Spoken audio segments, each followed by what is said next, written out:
Notícia perigosa e bastante importante no conflito entre Rússia e Ucrânia. A Rússia, ela acaba de invadir uma região chamada de Energodar, uma cidade, que abriga a maior usina nuclear do tipo do continente europeu. Essa usina nuclear, ela estima-se que caso ocorra algum tipo de acidente, ela pode ser até 10 vezes mais perigosa do que foi o acidente de Chernobyl. Ou seja, a radiação pode espalhar até 10 vezes mais, pegando locais como Rússia, como leste europeu e etc. Esse ataque ele é super importante e faz parte da tática do Putin, que inclusive falou isso para o Macron hoje, que é uma tática de terra arrasada. É muito mais fácil você invadir um país que não tem energia, que não tem comunicação, que não tem bases militares, do que um país que está preparado. Então, a Rússia atacar, por exemplo, energia nuclear, sitiar áreas de energia nuclear da Ucrânia, representa uma Ucrânia sem energia. Isso dificulta abastecimento, alimentação, refrigeração, produção industrial e etc. Tá? Para vocês terem uma noção, a Ucrânia hoje, ela tem mais ou menos metade da sua produção, da sua matriz de energia elétrica, dependendo de 4 usinas nucleares. Essa é a maior.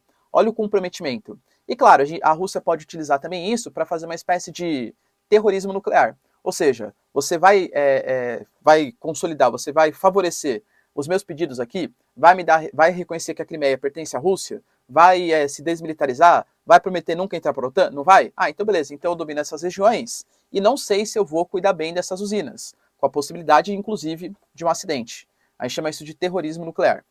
Para acalmar um pouco os ânimos de vocês, segundo a própria mídia ucraniana, que é parte interessada no conflito, claro, e teria tudo para falar mal da Rússia, nesse momento, tanto Rússia quanto Ucrânia estão deixando bombeiros entrarem na região para apagar o fogo, sabendo que isso é muito perigoso, pois esse tipo de radiação pode chegar até na Rússia. Claro que a Rússia não tem interesse nessa situação.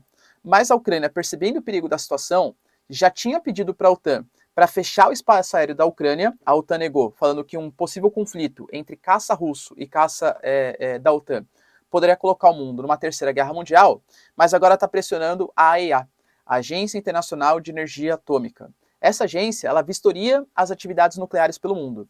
A AEA teria que pressionar a OTAN para pelo menos a OTAN defender o espaço aéreo dessas usinas nucleares, para não correr o risco de acontecer algum tipo de acidente. A IA já classificou isso como uma situação de risco, uma situação de caos, mas, de novo, os bombeiros estão entrando ali na região e aparentemente não vai acontecer nenhum acidente.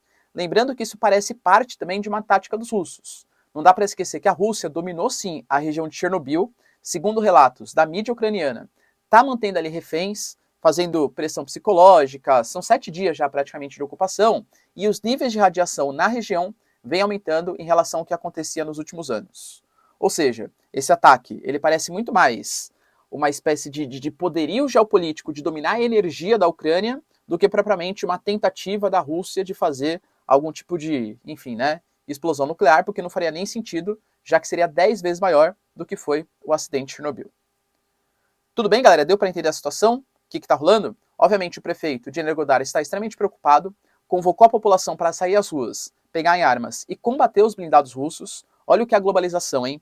As câmeras de segurança da usina, elas registraram, claro, os ataques que estavam ocorrendo e transmitiram isso ao vivo pelo YouTube. Pois é, olha a globalização, né? Um ataque acontecendo ali, você consegue ver na tela do seu celular os conflitos em tropas russas e ataques ucranianos, ataques russos e as tropas ucranianas. Mas penso que não é uma situação preocupante, pelo menos no momento.